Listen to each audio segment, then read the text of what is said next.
Bismillahirrahmanirrahim. Assalamualaikum warahmatullahi wabarakatuh. Alhamdulillahirabbil alamin. Alhamdulillah wa bihi nasta'in ala umuri dunya waddin. Wassalatu wassalamu ala asyrafil anbiya'i wal mursalin sayyidina Muhammadin wa ala alihi wa ashabihi wa man tabi'ahum bi ihsanin ila yaumiddin. Asyhadu an la ilaha illallah wa asyhadu anna Muhammadar Rasulullah. Amma ba'd. Rabbi shrah li sadri wa yassir li amri wahlul 'uqdatam min lisani yafqahu qawli. Alhamdulillahirabbil alamin. Bapak dan Ibu sekalian, jemaah Masjid Ad-Dikra yang insyaallah diberkahi Allah Subhanahu wa taala. Alhamdulillah, puja dan puji syukur kita selalu panjatkan kepada Allah Subhanahu wa taala yang telah memberikan kita kekuatan iman, Islam dan juga nikmat sehat, sehingga kita alhamdulillah masih diberikan kekuatan oleh Allah untuk menjalankan ibadah puasa, yang mana sekarang sudah menapaki hari ke-15, insyaallah sudah pertengahan bulan Ramadan. Jika kita melihat ke atas langit, bulan sudah sempurna. Nah, itu tanda bahwa sudah pertengahan bulan, yang mana kita harus mulai bersiap-siap untuk menambah amal ibadah kita, bukan malah futur atau malah luntur. Yang mana masya Allah, anda lihat dari Masjid Ad-Dikra ini, alhamdulillah sofnya masih 3-4 sof. Alhamdulillah, semoga selalu diberikan istiqomahan Allah Subhanahu wa taala untuk selalu menjalankan ibadah dan amal saleh di bulan Ramadan. Bapak Ibu sekalian, bulan Ramadan adalah seperti yang kita tahu adalah bulan Al-Qur'an.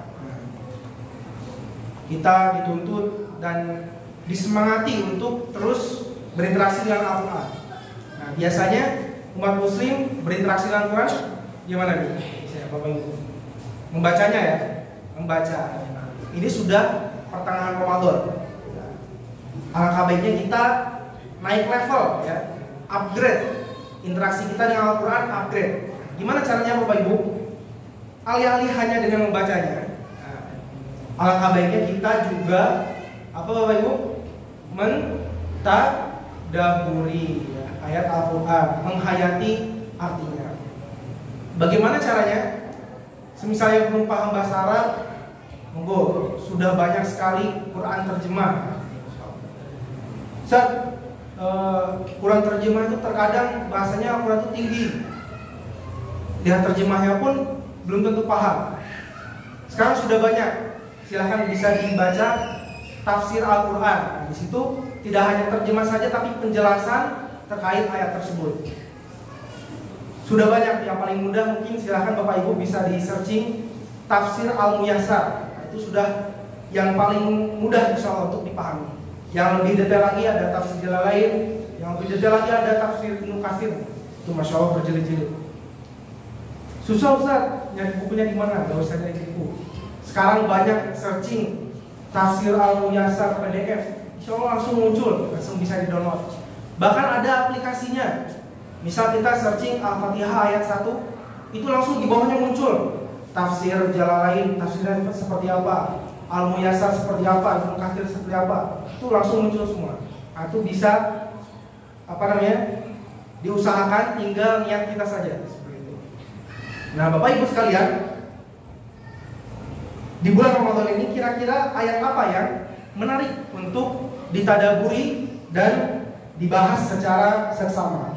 Nah, tentunya kita sudah tahu ayat yang paling terkenal saat Ramadan adalah, ayo Bapak Ibu coba kita baca bersama-sama. A'udzubillahi minasyaitonirrajim. Bismillahirrahmanirrahim. Ya ayyuhalladzina amanu kutiba alaikumus shiyam kama kutiba 'alal ladzina min qablikum la'allakum tattaqun. Wahai orang-orang yang beriman, diwajibkan atas kamu berpuasa sebagaimana diwajibkan atas orang sebelum kamu agar kamu bertakwa. Sudah dibahas juga di pertemuan pertama bahwa takwa itu adalah definisinya dua, yaitu melaksanakan perintah Allah dan menjauhi larangannya.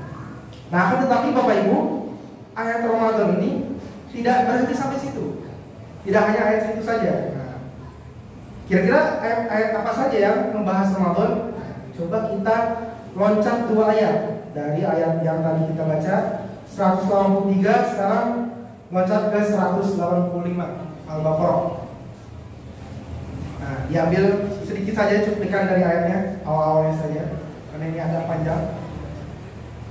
Syahrul Ramadan alladzi unzila fihi al-Qur'an hudan linnas wa bayyinatin minal huda wal furqan. Yang artinya bulan Ramadan adalah bulan yang di dalamnya diturunkan Al-Qur'an sebagai petunjuk bagi manusia dan penjelasan-penjelasan mengenai petunjuk itu dan pembeda antara yang benar dan yang batil. Nah, disinilah baru disebut kata-kata Ramadan, Bapak Ibu. Nah, jadi sebetulnya ayat Ramadan ini lebih tepatnya ayat 185 ini. Kalau ayat 183 tadi ayat tentang puasa. Nah, ini menarik Bapak Ibu untuk dibahas. Bulan Ramadan adalah bulan yang di dalamnya diturunkan Al-Quran. Seperti kita tahu, bulan Ramadan merupakan bulan turunnya Al-Quran. Al-Quran turunnya kapan Bapak Ibu? Inna anzalnahu fi Lailatul Qadar, ya. Jadi Al-Quran itu turunnya pada malam Lailatul Qadar. Lailatul Qadar pada bulan Ramadan seperti itu. Jadi Al-Quran diturunkan pada bulan Ramadan sebagai petunjuk bagi manusia. Nah, hudan linnas, petunjuk bagi manusia. Nah, jadi Ramadan ini jadi petunjuk di sini merujuknya ke bulan Ramadan, bukan ke Al-Qurannya. Nah, ini menarik Bapak Ibu.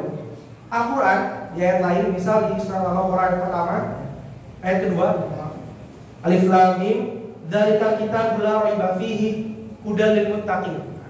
Kitab ini tidak ada keraguan, petunjuk bagi orang-orang yang bertakwa. Orang bertakwa tentu pasti orang mukmin dan muslim.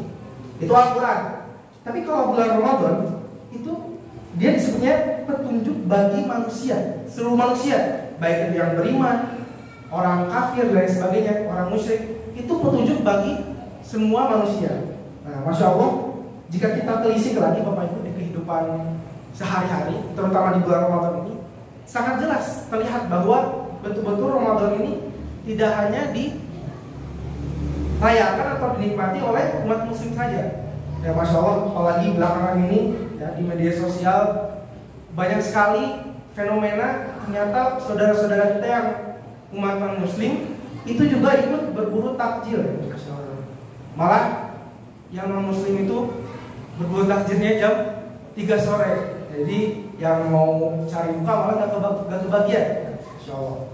Nah, itu sebuah tanda bahwa memang bulan Ramadan ini adalah petunjuk atau huda bagi seluruh manusia. Nah, jadi yang merayakan gak cuma umat muslim saja, itu memang sudah sunatullah.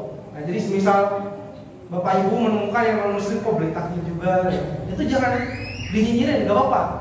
Semoga saja bahkan itu menjadi ya, jalan hidayah bagi mereka untuk bisa menemukan indahnya Islam.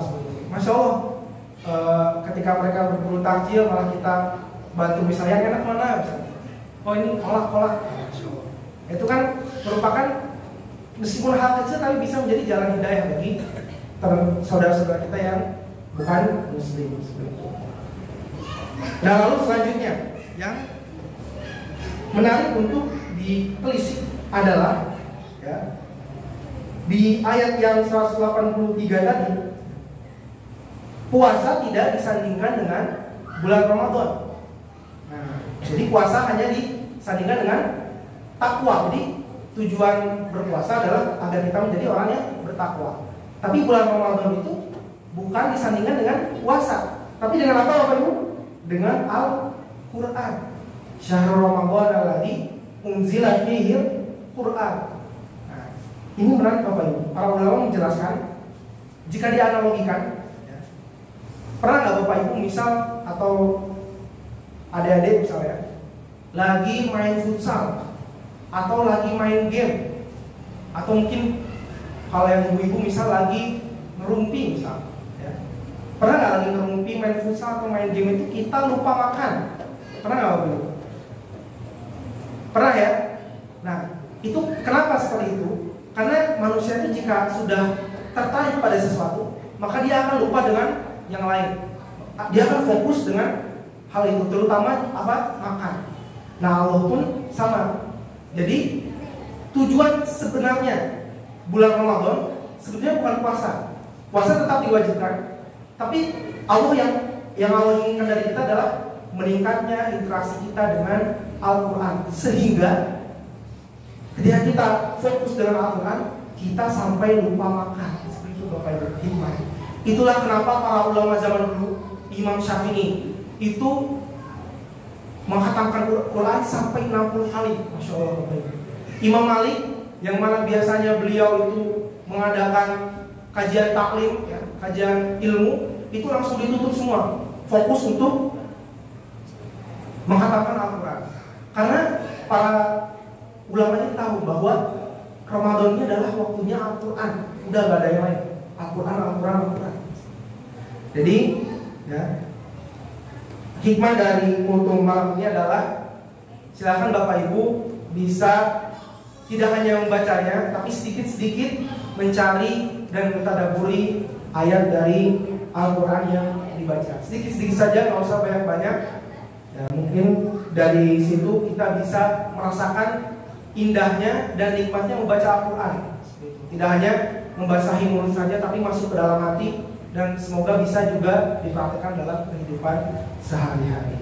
Ya, mungkin itu saja Bapak Ibu yang bisa disampaikan. Kurang lebih mohon maaf. Wabillahi taufiq wal hidayah. Assalamualaikum warahmatullahi wabarakatuh.